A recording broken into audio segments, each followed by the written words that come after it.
Hello students, once again please lend your ears and listen carefully. Now today I would like to teach megasporangia. Already I told megasporangia, which is called ovule.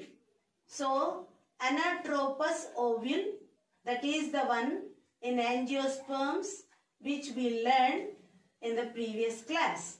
Today formation of megaspores from megaspore mother cell. So this is the megaspore mother cell. From this formation of megaspores are produced. That process is called megasporogenesis. Megasporogenesis. And it is also said to be, this megaspore mother cell also said to be MMC. Capital M and capital C. So that is the abbreviation. Full form of that is megaspore mother cell. So this megaspore mother cell, this is the one, it is at the micropylar end. So we know which is micropylar end. So in the anatropous ovule, we came to know chalaja and also micropylar end. Opposite to chalaja. So if you learn previous class ovule structure, in that ovule structure we have seen chalaja part, and opposite to chalaja there is a small, only one opening which is called micropylar end or micropylar opening. So at that region only we will see this megaspore mother cell. So the location of megaspore mother cell is at micropylar region. It is also important competitive bit. So this megaspore mother cell, which is said to be the mother cell here, this will undergo meiosis division. This will undergo meiosis division.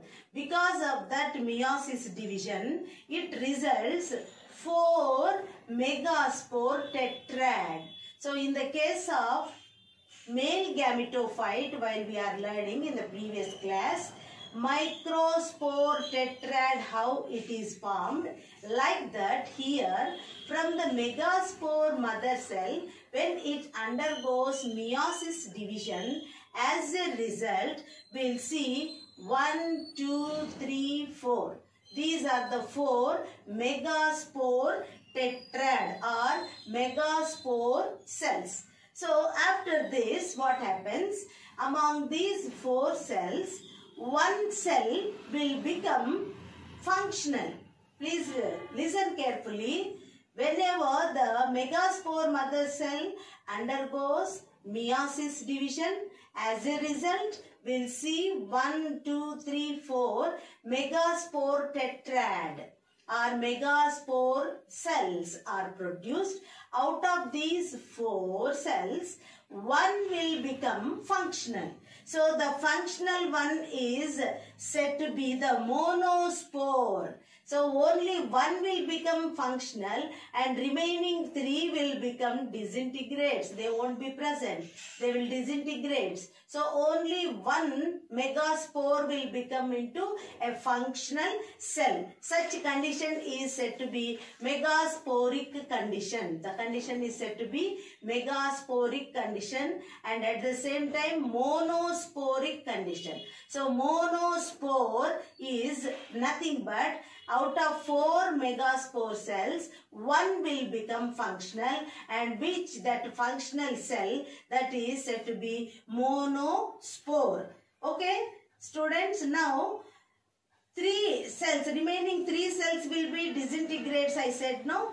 Then from this one functional cell, it develops into female gametophyte. So you can clearly understand the functional cell which is said to be the female gametophyte.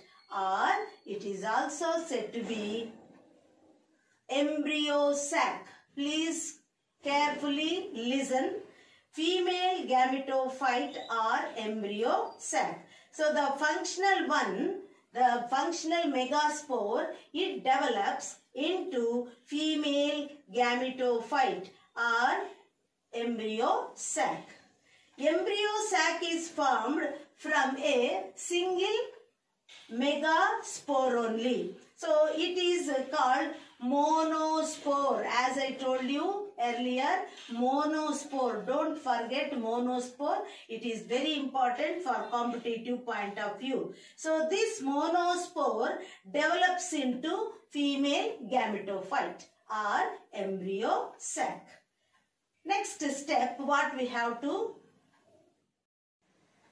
Now the functional megaspore divides mitotically.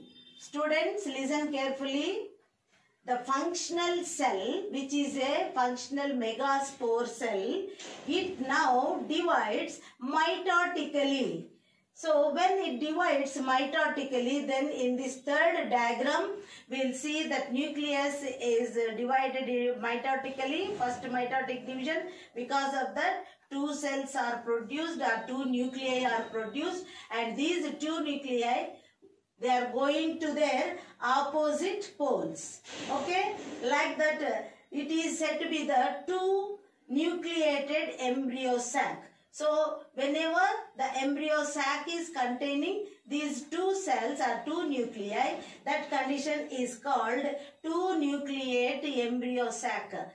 The embryo sac consists of two nucleate condition. Later, two more sequential mitotic nuclear divisions will take place. Two more mitotic divisions. I can say sequential mitotic divisions will take place. Because of that, 4 cells, like this, 4 cells in fourth diagram, you can see formation of 4 cells, later 8 cells. Okay, students. So like this, the mitotic divisions are taking place. So first, the nucleus of megaspore, which is called functional megaspore cell. From that, the nucleus divides mitotically. As a result, we can see 2 nuclei.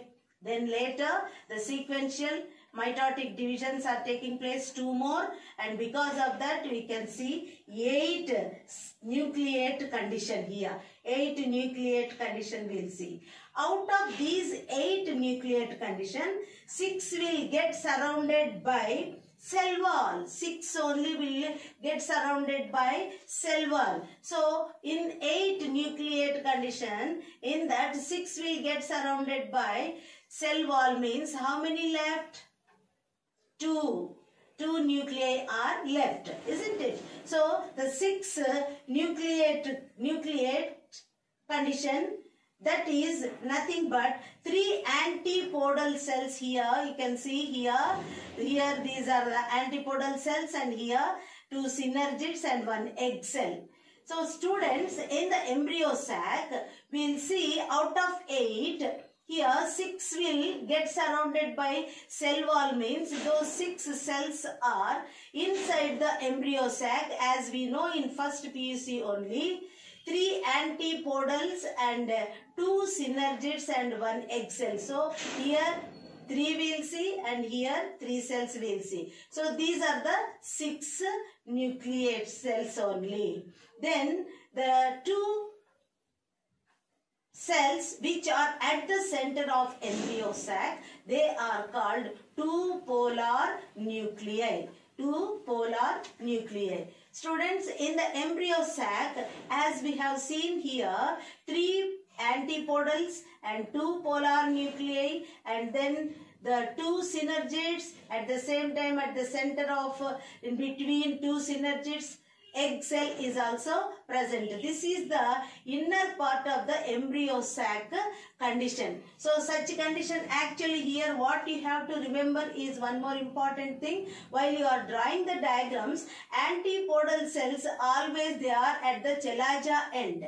So when we have learned the what you call the ovule structure, at that time chalaja region. So inside the ovule, we will see the chalaja part is upside, and at the chalaja region only you should draw antipodal cells. Okay.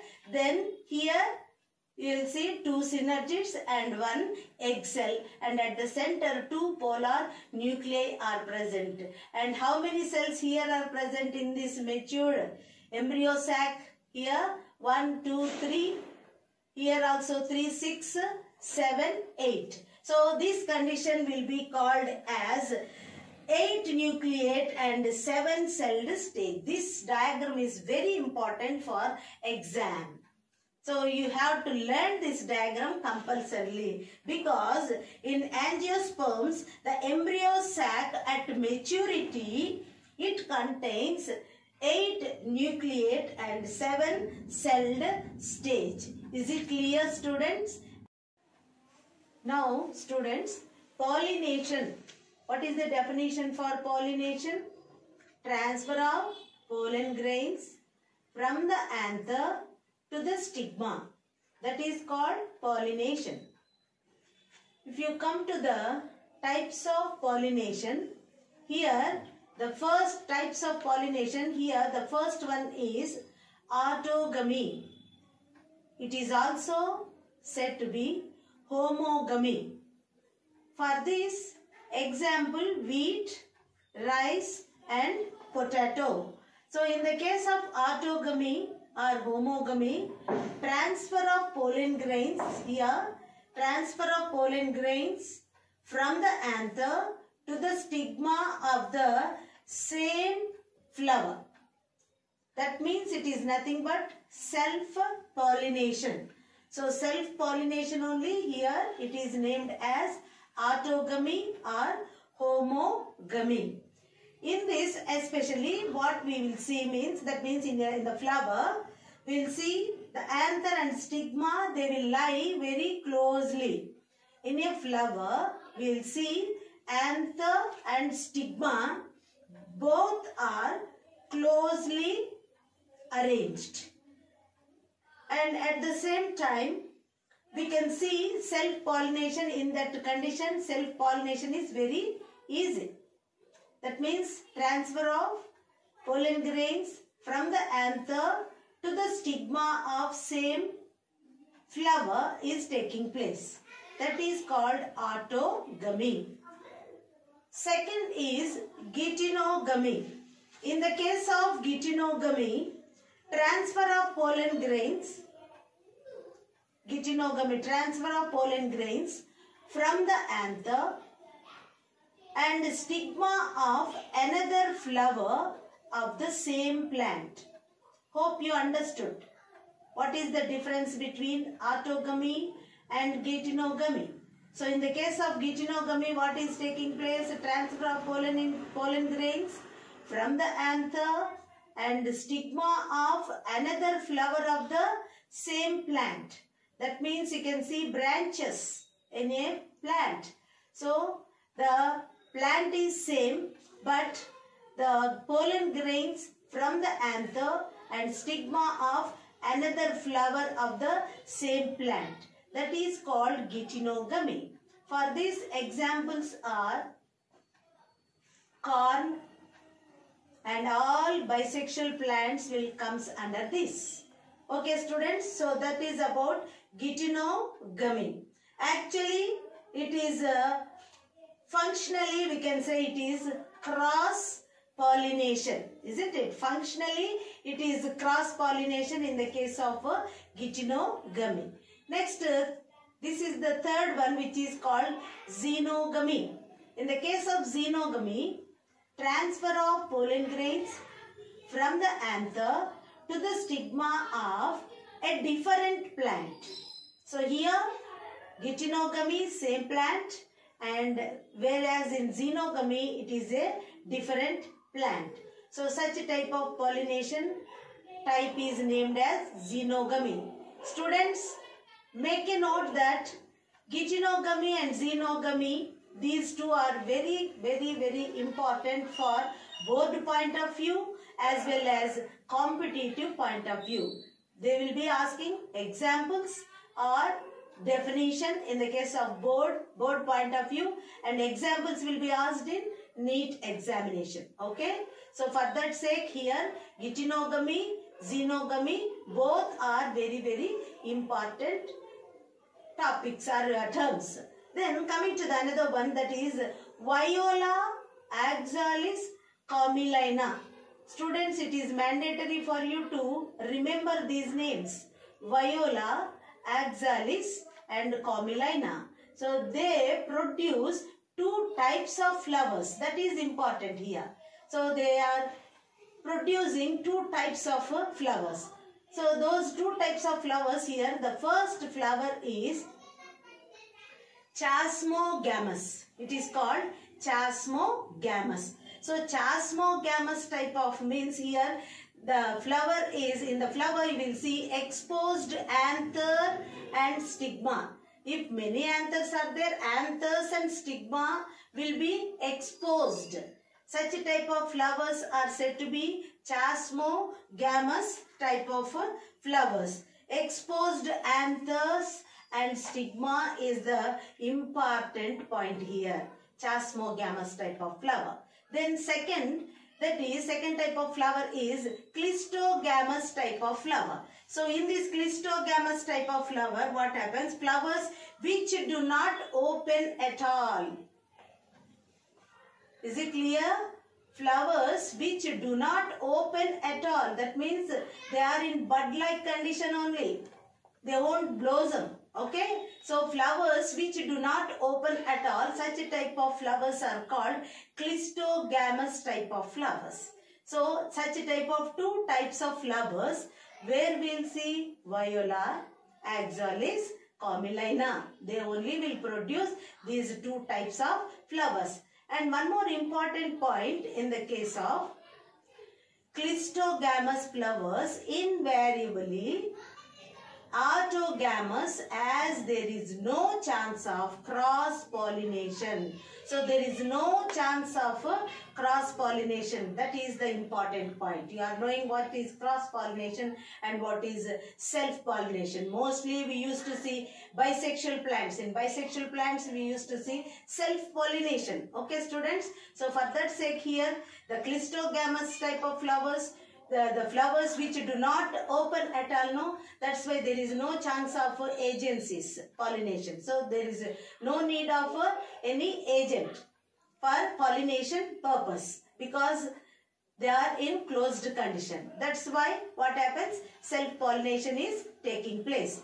And another example, another important point is, in the absence of pollinators, pollination is taking place. Just now I told, no, same point. In the absence of pollinators, pollination is taking place because the flowers are which are in closed condition. They do not open at all. Such a type of flowers are Clistogamous type of flowers. So students, these two types of flowers also very important for board exam as well as competitive point of view. So Chasmogamous, the specific character here is exposed anther and stigma, and Clistogamous, in that the flowers, they do not open at all, and here what we will see, there is no chance of cross pollination, and without pollinators only the pollination is taking place in Clistogamous flowers. Like that, if you see types of pollination, in that the first one is autogamy or homogamy. Examples also please remember. Then geitonogamy and xenogamy, differences is very important. At the same time, examples also. Then coming to the agents of pollination. So what are the agents of pollination? In the previous class only, as I told you, the very good agents of pollination are honeybees. So they are going to be extinct. The scientists are telling. So honeybees are insects, isn't it? So through insects, if the pollination has taken place, it is called entomophily. By insects, if the pollination takes place, it is called entomophily. Like that here, based on agents of pollination, the name as given. So it is classified into agents of pollination is classified into abiotic agents and then biotic agents. So majorly we can call, that is, one is abiotic agents and another one is, second one is biotic agents. And under abiotic agents, anemophily is coming. Anemo means wind. So by wind, if the pollination is taken place, it is called anemophily.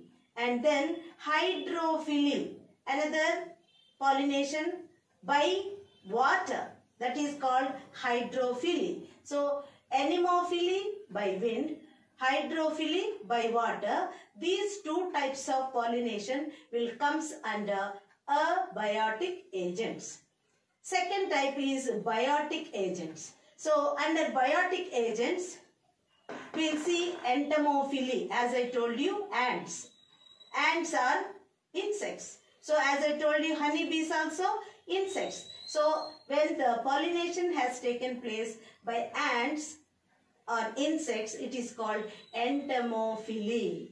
Another terminology is there here, ornithophily. Ornithophily, ornithology, study of birds. It is called ornithology. So that term came into existence like this only. Ornithophily. By birds, the pollination is taking place. That's why it is called ornithophily. Another one, chirapterophily. Chirapterophily means bats. So by bats also pollination is taking place. Such pollination is called chirapterophily. So today what I told to you, the first one is how the megaspore mother cell is undergone meiosis division, meiotic division, and as a result how the 4 tetra megaspores are produced, 4 cells. Out of that, the 4 cells, out of 4 cells, 1 cell will become functional, and which is called embryo sac, and it is the female gametophyte. So that explanation I said, and what is the condition of embryo sac, and inside the embryo sac what are the cells are present, that also we came to know. 8 nucleated and 7 celled condition, that is very important diagram. And after that, pollination. So what is pollination? Definition, and afterwards the types of pollination also, and in that all these 3 types are very important, and 2 types of flowers also in the case of these 3 plants, and then agents of pollination also completed, that is majorly it is divided into 2 abiotic agents and biotic agents. Thank you for listening, students.